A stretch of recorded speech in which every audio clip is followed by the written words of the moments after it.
Salve, salve, salve, meu querido! Salve, salve, salve, minha querida! Tudo bem com vocês? Professor Adriano na área, 8º ano, língua portuguesa. E não estou só. Quem está aqui? Ó, meu amigo Kelvin. Tudo bem, Kelvin, com você? Boa, isso aí. Eu e o Kelvin vamos juntinhos aqui com vocês nessa aula. E para discutir o quê? Vamos falar sobre o que hoje? Vamos observar os objetivos nossos? Então, tá lá. Utilizar nos debates operadores argumentativos que marcam a defesa de ideia e de diálogo com a tese do outro. Concordo, discordo, concordo parcialmente, do meu ponto de vista, na perspectiva aqui assumida. Então, nós vamos trabalhar com o gênero do debate. A gente vai verificar aqui alguns textos que vão falar do debate, vamos ver o gênero textual, a organização, a estrutura dele. Beleza? Vamos lá, então, dar início? Acompanhe comigo lá, então. O debate amplia a capacidade de encontrar uma solução a partir da escuta aos outros, sendo que o objetivo do trabalho com os gêneros do domínio de argumentar é encontrar, a partir do raciocínio coletivo, soluções viáveis para as situações que estão sendo discutidas. Além disso, o debate regrado tem a finalidade de desenvolver as capacidades argumentativas e contribuir para a formação de valores, como o respeito pela opinião do outro e o cuidado com o ato da fala. Então, vocês perceberam aqui, o que é esse gênero, né? O debate ele ajuda a gente a encontrar soluções. Já pararam para perceber? Muitas das vezes está com uma dúvida, um questionamento muito grande a respeito de alguma situação e você não sabe o que fazer, não sabe como desenvolver. Um debate em relação ao tema, muitas das vezes, pode trazer a solução. Então, o debate ele serve para isso, para tentar chegar a uma solução, buscar algo que vai auxiliar no seu dia a dia, né? Para você trazer uma informação ou uma ideia mais adequada. E então, quando você fala, né, ou quando você faz essa discussão, você desenvolve as suas capacidades argumentativas. Então, a argumentação de convencer o outro, porque o debate ele faz parte do gênero argumentativo. De nada adianta gritar com alguém que você não vai conseguir convencê-la. Você precisa ter argumentação. E só faz argumentação, só aprende argumentação na prática. Claro que para qualquer situação que você vai fazer, você tem que conhecer o assunto, sobre o que você vai falar, sobre o que você vai debater. E não adianta o professor Adriano, de língua portuguesa aqui, querer discutir sobre os novos combustíveis para os ônibus espaciais, por exemplo. Eu não sei de nada disso, nem sei que combustível que ele usa para começar. Então eu tenho que conhecer o assunto. Quem sabe assim eu possa discutir, possa debater, né? De nada adianta também eu, professor Adriano, né, que eu não tenho conhecimento da área, querer discutir com o Kelvin, por exemplo, sobre Libras. Eu não tenho o domínio de Libras. Já o Kelvin, como você pode perceber, tem esse domínio dessa língua. Eu já não tenho. Então eu tenho que aprender mais, discutir, para poder falar com ele. Então percebo a necessidade de conhecimento antes de eu poder me expressar em relação àquilo que eu tenho que debater. Senão vai ficar no senso comum. Seguindo lá, a principal característica do debate regrado é que as pessoas têm o direito de expor suas opiniões e ideias, ouvir e respeitar os demais de uma forma organizada e objetiva. Para que haja, então, um debate, nós temos 3 pontos que eu levantei aqui. A presença de argumentos que revelam posições positivas ou negativas em relação ao tema, concordância, apoio, desacordo e refutação e variados tipos de argumento. Então, em um debate, eu preciso ter lá, como vocês podem observar, as ideias, a concordância, né, ou discordância, então, o ponto de vista positivo ou negativo em relação a um tema. Preciso que eu tenha acordo ou desacordo em relação àquele tema e eu vou utilizar vários tipos de argumentos para sustentar. Vou utilizar argumento de autoridade, vou fazer uma alusão histórica, fazer uma comparação geográfica no Brasil com outra região, o Paraná com outro estado, enfim. Eu tenho tudo isso, eu vou trazer para meu texto, para o meu debate oral. E por quê que eu tenho que utilizar esses argumentos? Porque ele faz parte do gênero persuasivo e ele é argumentativo. Então eu tenho que argumentar. Belezinha? Tranquilinho? Agora eu quero que vocês reflitam comigo aqui, ó. Eu vou fazer a leitura e vamos conversar sobre ele. Considerando as afirmações sobre a realização de um debate regrado, é correto dizer que, durante o debate, não se deve ironizar nem cortar a palavra do outro. Será que isso é verdadeiro ou falso? Mesmo que não se partilhe da opinião expressa, deve-se respeitá-la e ouvir atentamente o que os outros têm para dizer. E aí, é verdade ou não isso? Ou ainda, não há necessidade de muitos argumentos em um debate regrado. E aí, meu querido, qual será que é? Será que todos estão certos? Todas não estão? Olha lá, então, com essa reflexão aí que te fez, nós temos aqui as duas primeiras, são adequadas dentro do gênero, né? Então, eu não tenho que ironizar, não posso cortar a palavra do outro, isso chama-se respeitar o turno da fala. Cada um tem o seu momento de falar. Eu falo, o outro escuta, depois o outro fala e eu escuto.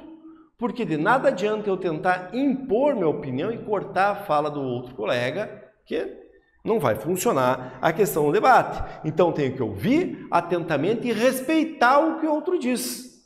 E é óbvio que eu preciso ter argumentos. Dizer que eu não preciso ter argumentos, não vai ter sentido. Precisa de argumentos, precisa trazer isso para o texto para eu poder convencer o nosso debatedor, o outro colega. Vamos ler aqui agora um trecho, né, de um programa que foi na TV Cultura, lá em 2008, faz um tempinho, mas vamos ler aqui. Então, Heródoto Barbeiro. Bem, aqui no estúdio nós temos dois convidados para falar sobre a questão do uso de células-tronco de embriões. Está aqui o padre Vando Valentini, que é coordenador do Núcleo de Fé e Cultura da PUC, São Paulo, e o professor da USP e diretor do Laboratório de Genética e Cardiologia do Instituto Coração, professor José Eduardo Krieger. Professor, qual é a opinião do senhor em relação a essas pesquisas com células tronco embrionárias? Elas devem prosseguir ou não? Krieger: eu acho que elas devem prosseguir. E o principal aspecto que eu acho importante ressaltar é que, a despeito de alocarmos 2/3 do que é gasto em saúde no mundo com doenças crônico-degenerativas, aquelas que mais matam, ainda assim há uma série de casos que a medicina não atende. Nesse contexto, as células-tronco têm um papel promissor a ser desempenhado. Aqui nesses dois slides que eu li para vocês agora, então, retirado de um programa radiofônico, lá em 2008, mas que remete e demonstra o momento o conteúdo que nós estamos trabalhando. Belezinha? Agora, com base no que nós vimos até agora, pergunto, pela leitura dos fragmentos, o conteúdo se trata do gênero textual da oralidade ou da escrita? Explique. Então, eu vou ficando aqui enquanto você vai fazendo aí a tua atividade, hein? Vai lá, vai!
E aí, meu querido e minha querida, vamos lá corrigir?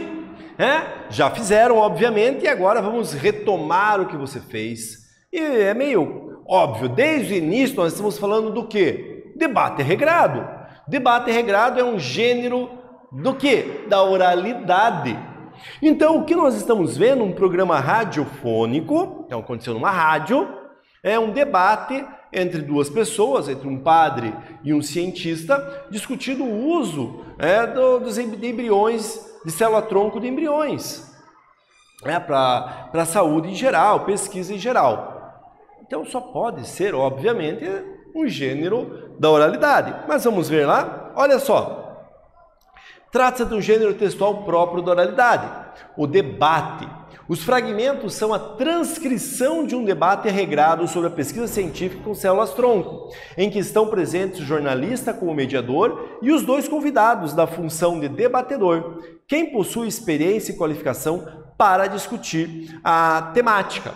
Então, ali vocês viram, é um debate regrado, são duas pessoas que vão falar de opiniões opostas. Nós vimos agora a fala, num primeiro momento, do cientista, do professor ali, do professor Krieger, que está discutindo a relação disso. Vamos dar continuidade, então?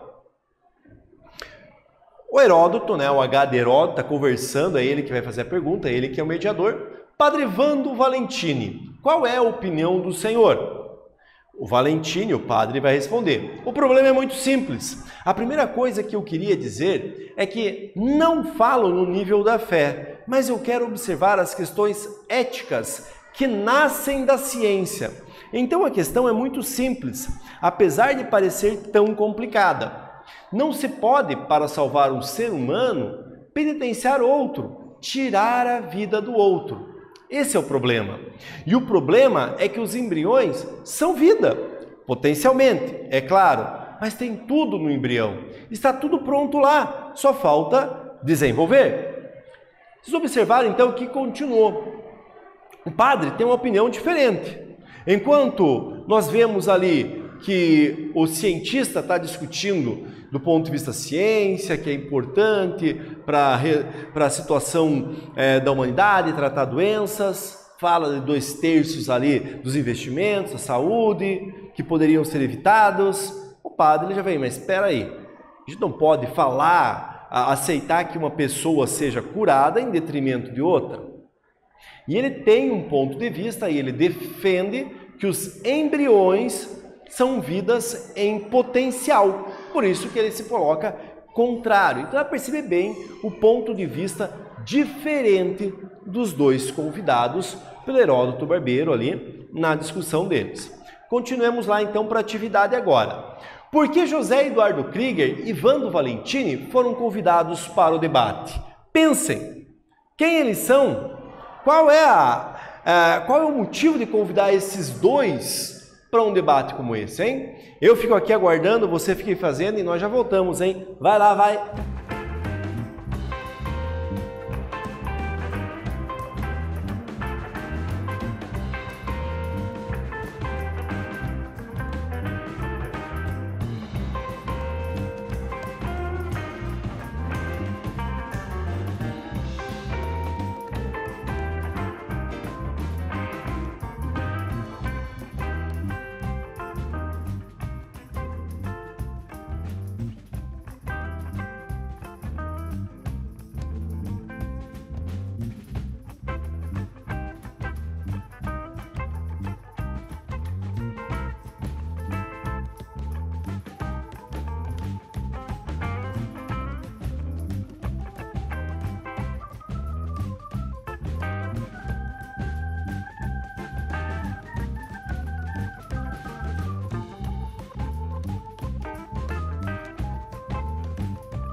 E aí, meu querido, minha querida, vamos corrigir?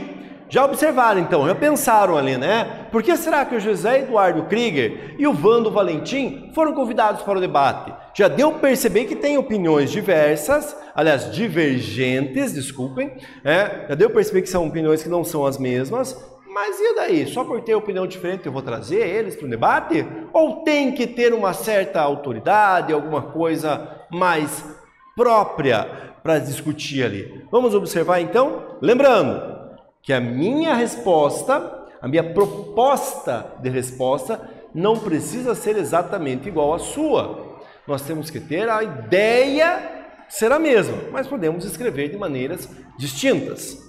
Então, tá lá. O José Eduardo Krieger é professor da USP, é pesquisador na área. E o Vando Valentim é padre. Ambos representam o setor de sociedades em desacordo sobre a temática em debate. Então é óbvio, é bom chamar alguém que tenha esse ponto de vista diferente. Senão não há debate. Nós temos então um professor, pesquisador na área, que já desenvolve pesquisas na área, que é importante chamar. Nós temos uma autoridade. E nós temos um outro lado, que é o lado da fé que está trazendo ali. Por mais que o padre, vocês perceberam, não, mas não estou falando no ponto de vista da fé. Mas queiram ou não, ele vem trazendo um ponto de vista da fé. Senão não traria. O Heródoto não iria trazer os dois para o debate, né? Então tem que ter uma opinião diferente, uma opinião que venha a trazer o debate e fazer uma discussão que auxilie quem está ouvindo a tomar um posicionamento em relação a isso. Agora leia a transcrição da fala do jornalista Heródoto Barbeiro, que foi apresentada antes do início do debate. Então, antes de começar o debate, o Heródoto leu esse texto aqui, conversou sobre isso aqui, para entender melhor, para dar um contexto. O Supremo Tribunal Federal, STF, começa a decidir amanhã se os embriões que estão mais de 3 anos congelados em laboratórios podem ou não ser usados em pesquisas científicas. A pesquisa com células-tronco embrionárias é vista por cientistas como um caminho promissor para encontrar a cura de várias doenças. Alguns setores religiosos alegam que o uso de embriões fere o direito à vida, que é garantido pela Constituição brasileira, e querem a proibição. Bom, é um assunto que é óbvio que não ia ser definido e finalizado num debate radiofônico que nós estamos aqui lendo a transcrição. Veja, estava lá no Supremo Tribunal Federal, o órgão maior do Judiciário brasileiro, discutindo isso. Mas a sociedade precisa debater. Vejam que são embriões, um fala que não, fere o direito à vida, o outro fala, mas não tem vida, é uma vida em potencial, pode ou não ocorrer? São situações que o debate gerou e o debate encaminhou. Mas quem definiu não foram eles, né? Quem define realmente é uma legislação e também nesse momento já é o Supremo. Belezinha? Vamos lá então para a próxima atividade? Qual é o contexto que deu origem ao debate realizado em 4 de março de 2008. Então, em que contexto que surgiu isso? Com base nesse último slide que nós conversamos aqui. Vai lá, eu fico aqui, você fica aí, a gente já volta, hein? Vai lá, vai!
Vamos corrigir, meu querido e minha querida? Bora lá? O que então, né? Qual é o fato, né? O contexto que deu origem? No slide anterior a gente já tinha visto.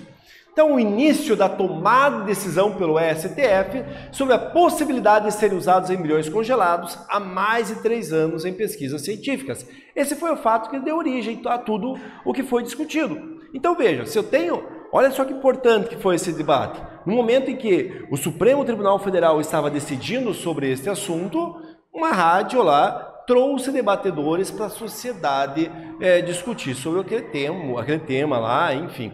E vários temas podem ser tratados dessa maneira, porque todo momento, todo dia nós temos coisas acontecendo na sociedade e que importam a todos. Tranquilinhos? Vamos lá continuar? Então, vemos pelas leituras realizadas que o conteúdo transcrito registra um debate regrado.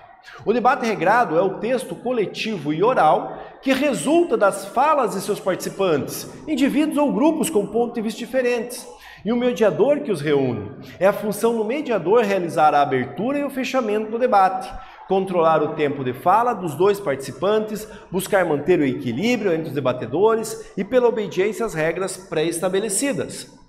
Todo debate regrado tem regra pré-estabelecida.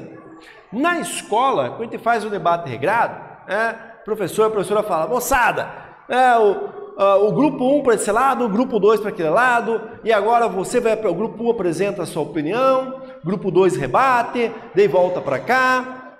Então eu tenho uma série de situações que eu vou fazer o quê? Antes de começar o debate, eu vou registrar. E você quer falar naquele momento, mas você vai ser o quarto, quinto a falar, você fica maluco para falar naquela hora, né? Não dá para romper, porque não é o seu momento, porque são regras pré-estabelecidas. Imagine lá num debate a candidatos a um cargo no executivo, governador, prefeito ou presidente, né? Tem 10 para falar, está falando alguém naquele momento e você quer falar, você não pode interromper a fala. Você vai esperar a sua vez de chegar, porque são regras pré-estabelecidas. Legal, né? Debate é muito legal fazer, é sempre interessante, porque você traz o seu ponto de vista para o outro pode trazer o ponto de vista para você. E você pode também convencer ou ser convencido, né? Legalzinho? Tranquilo? Gostaram da aula? Eu gostei. Tanto é que agora eu vou dar uma retomada com vocês do que nós observamos. Vamos observar? Vamos ver lá então? Nesta aula estudamos fragmentos de um debate regrado. Nesse gênero textual próprio da oralidade, verificamos que os participantes representam opiniões divergentes sobre um assunto ou temática polêmica e cabe ao mediador organizar as regras do debate, equilibrar o tempo de fala dos participantes e dar início e concluir o debate. Meus queridos e minhas queridas, eu fico por aqui, vocês ficam por aí e nós nos encontramos. Tchau, tchau!